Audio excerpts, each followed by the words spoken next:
that you're not just estimating. Everyone agrees assessment is essential. And I want you to mark it using those criteria we've seen before. But the education world is divided about what it should be for and how to do it.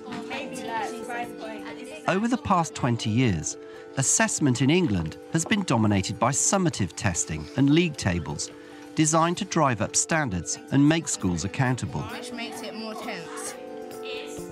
But many believe that a shift away from testing towards formative assessment in the classroom would be a far more effective way to raise achievement. It's fundamentally about, did the children just learn what I just taught? If not, why not? They claim that using assessment for learning, or AfL, the system where teachers monitor and adjust their teaching in response to how well students have understood the lesson, would boost learning more than any other form of assessment. Sodium hydroxide. But turning AfL theory into practice has proved a minefield. Recently, the government's own Assessment for Learning strategy, APP, or Assessing Pupils' Progress, has further complicated the debate. Well, in theory, I think it's a great idea. In practice, where are we possibly going to file their work? It's a learning curve. I think when anybody comes across something that is new, you know, it's going to be difficult at first. And I just think it's trial and error, you know. I'm not saying we're getting it right, but we are having a go. So how well are AfL and APP working in our schools? And do they complement or contradict each other?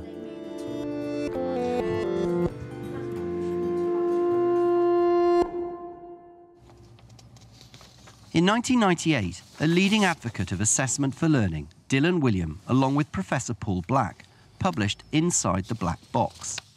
Based on extensive research, they argued the education system would be revolutionised if their ideas were put into practice. Governments were keen to improve education, but they were never focusing on the thing that really matters, which is what is happening day in, day out in every classroom. Getting teachers to pay more attention to what their children had actually learned, to help them make adjustments to that, to their teaching, probably would improve student learning by more than anything else that we'd ever come across. And in retrospect, it's an incredibly obvious idea. Children do not learn what we teach. Teachers teach these brilliant lessons, but when you take in the kids' exercise books, you realise that they weren't actually learning what we thought we were teaching. We find it far less... But over the last decade, assessment for learning has struggled to gain a strong foothold in English schools. So the idea that teachers are invested in this... The problem has been turning theory into practice. Today, the focus is on implementation. How do you support more teachers in making more use of minute-by-minute and day-by-day formative assessment in their classroom? Schools have tended to go for the easy bits. So compiling spreadsheets that show how kids are progressing is a very easy thing to do.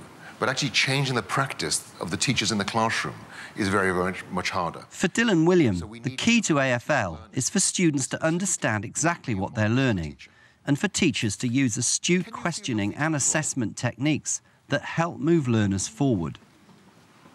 In the 1998 review, Paul Black and I said that what was really important was students were given feedback by way of comments rather than scores or grades. But even where schools have adopted that, they've tended to give comments that are about what was missing or deficient about the last piece of work, not what you need to do to make the next piece of work better. Somebody once described that as the difference between having a medical and a post-mortem. And the trouble is that much of the feedback that children get in our classrooms are post-mortems, not medical diagnoses of what they need to do next to carry on improving. Another key component of AfL is to empower students to become owners of their own learning. The idea is that children should be helping each other learn. It brings in ideas of self-assessment and peer assessment, but it's also a much broader idea that encompasses collaborative learning, so that they are confident, autonomous learners. After the Black Box was published, Dylan William oversaw an AfL pilot, which helped to refine the practice. But since then, many schools have found it hard to fully adopt the ideas. One exception is Cater Park in Beckenham.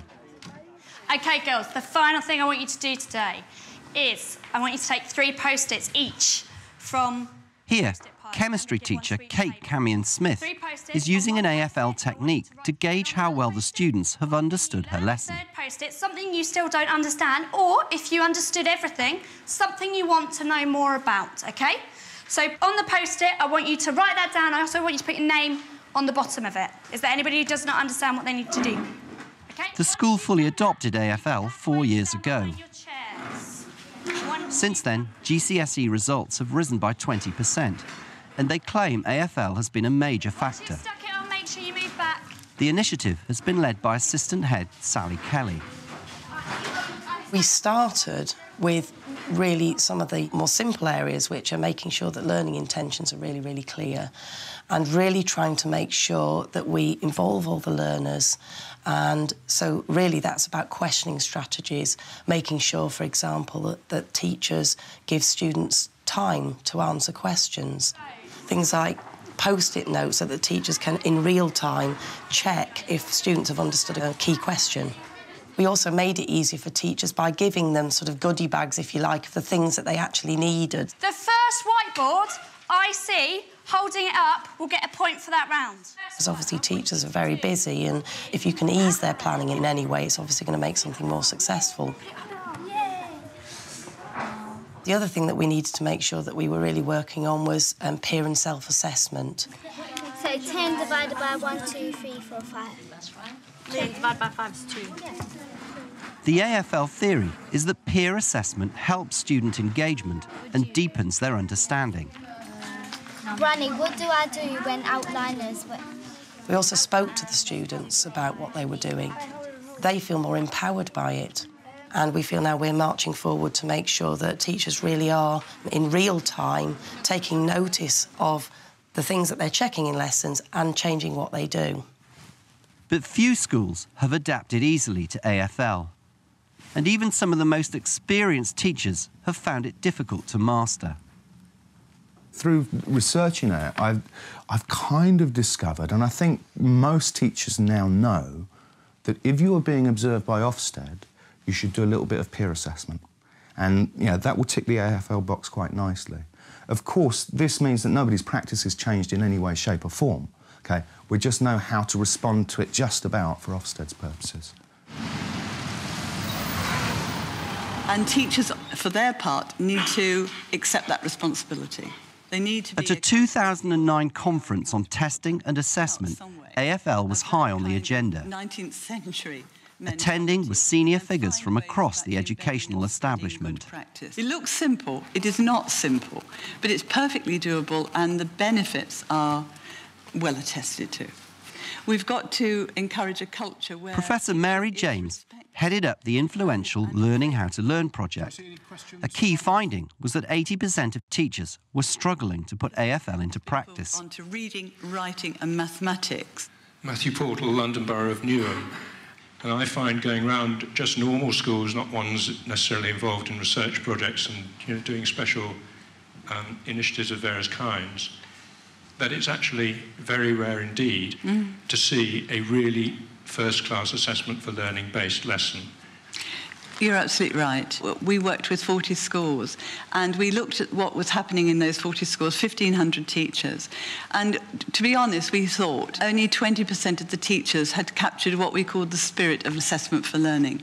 OK, the next one is apples. The difficulty for teachers is that AfL techniques require a great deal of precision if they're to ensure deeper student learning. 9, and it's this group down the front again. Teachers also needed to understand the principles, if you like, that underpin those practices, because they could become ritualistic and mechanistic if teachers just took some ideas and then sprinkled them throughout their lessons. A particular example might be clarifying learning objectives at the beginning of the lesson. And many teachers in schools would write their learning objective on the board. Well, after a short period of time, that becomes invisible. Looking back, Dylan William accepts that changing mindsets was far more challenging than he anticipated.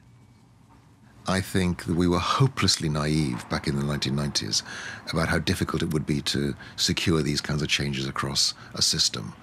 And every time we think we've actually got the answers, we realise that there's another even bigger question that we haven't answered in terms of helping people do this at scale. At the other extreme... He now believes the answer to implementing AfL lies with sharply focused in-school training and teacher collaboration in what he calls teacher learning communities. And it's not a top-down model at all. It's about somebody becoming a member of this teacher learning community to get support of the rest of the group for the things that they want to change about their practice. What we do know is, I think, that 75 minutes per month is a minimum for this. Schools have tried to split the meetings, schools have tried to do it in different kinds of ways, and it rarely works as well. 75 minutes once a month appears to be the minimum. In May 2008, the government launched its own AfL strategy and came up with a completely new system called Assessing Pupil Progress. APP gives teachers improvement criteria linked to national standards, so they can create detailed profiles of students' strengths and weaknesses. The government argued that teachers can use this information to adjust their teaching and help improve performance. Backed by £150 million of government funding over 3 years, APP has been developed by a range of organisations, including the QCDA. One of the driving forces behind its introduction was Dr. Sue Horner. Teachers say, this is the bit that we've been looking for. It completes the picture. We've got a curriculum, we've got the end of key stage assessments, we have to think about how pupils are getting on day to day. This is the bit in the middle that we've been looking for. They also say that the criteria have given them a new way of thinking about what they're teaching, and they say that they find that really useful. APP has been piloted in English, Maths and Science at Key Stages 2 and 3. Are you reading those 2 bits and I'm reading this? South Camden Community School in North London was one of the schools taking part. This particular assessment focus covers these 4 areas, these 4 skills. In this Year 8 lesson, the focus will be on APP criteria designed to help students improve presentation and group work skills. OK? It's about looking at how valid you think your evidence is, and also about scientists working together. Now that you've got these statements which help you to kind of focus in on what level a student is, it means that within the department it's been quite helpful for different levels of experience. So now we're marking more consistently. Million kilometres. The diameter at the equator is 2,324 kilometres. Because it is so small, it's classified as a dwarf planet. Pluto has 3 known moons called Charon. Some of the students are quite enjoying APP because we're being quite creative with what we're doing in class. And there's lots more things going on that we wouldn't normally be doing. It's a massive 247.7 years. Thank you for listening.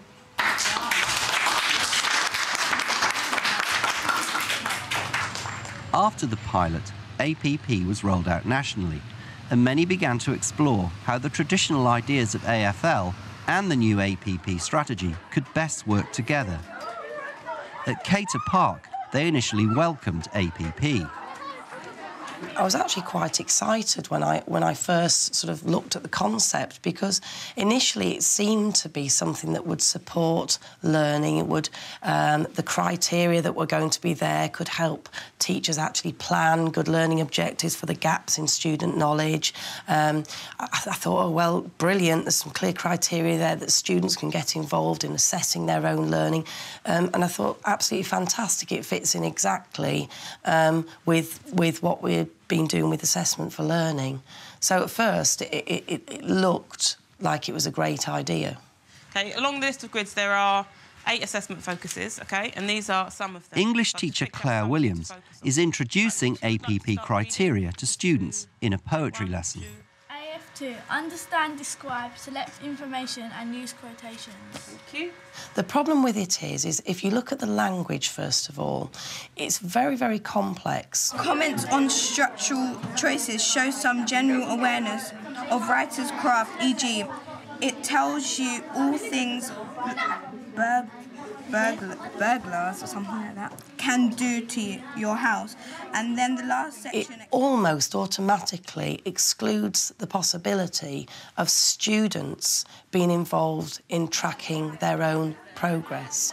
The second thing is the sheer volume of it. There are pages and pages of criteria of different strands, and it does seem a little bit unwieldy. What I found daunting, I don't know if you can... This sheet here, really. There's so much on it that it's been printed on A3. If you reduce it to A4, then most staff can't read it. Each APP grid consists of lists of criteria matched with national levels of achievement. So, for example, critically evaluate information and evidence from various sources explaining limitations, misrepresentation or lack of balance. I understand what that means, but say a student in Year 8 would have no clue what that actually means and what they need to do to be able to move from the one below to that. The criteria are designed for teachers to use, and we make no apologies for that. They are about teachers' professional judgments. Let's look at the next skill. Did you use scientific terms and symbols correctly? In secondary schools, we have found many teachers tell us that they teach their pupils what the meaning is of the words. They don't need to change them, they just help them understand them. And in secondary schools, that has not really been such an issue in our experience. You look through the level ladder and you decide which one you think you fall in. However, in Camden, they found it necessary to help most pupils understand APP by using simplified language maths. Did you explain the form and communicate your ideas to your audience? OK. But you tried, didn't you? Yeah. OK, so you go to the next strand, using scientific terms and symbols correctly. I've actually downloaded something that is in pupil speak from the TES as a teacher resource that somebody has actually uploaded to share with other colleagues. Another concern is that APP appears to require extensive data collection for monitoring students' progress. In practice, we've got 200 kids in each year, so year 7, 8, 9, that's 600 students, and we have no space. Where are we possibly going to file their work? Just so much evidence for every single thing on here. How are we physically going to keep this?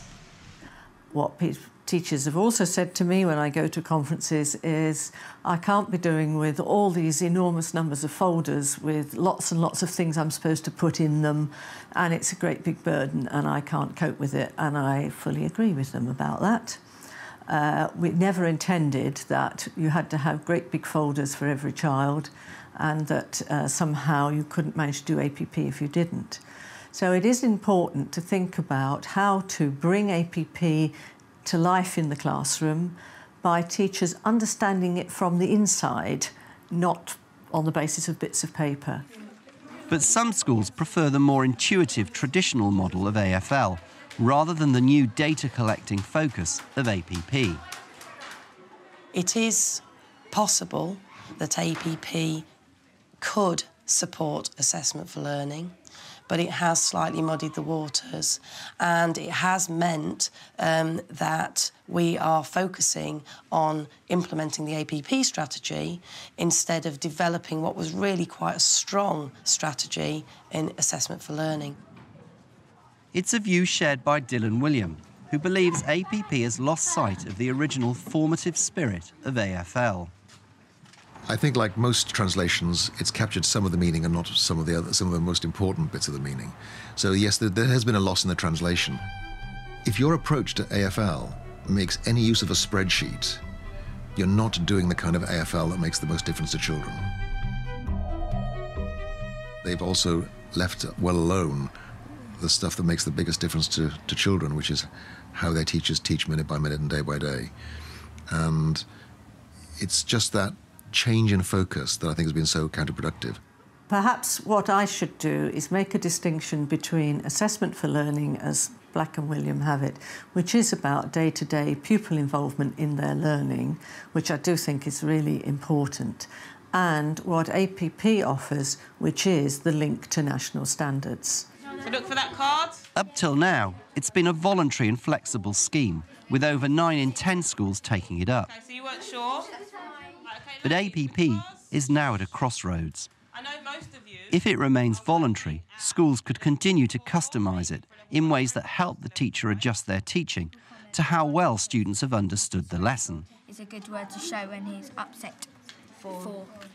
But some fear that if APP is made compulsory and more uniform, it could become yet another form of summative assessment, used to test children and for Ofsted to monitor the performance of schools. Did you put that into level 5? There's always the fear that when it comes to looking at our standards, that they are going to want to see summative data based on the APP.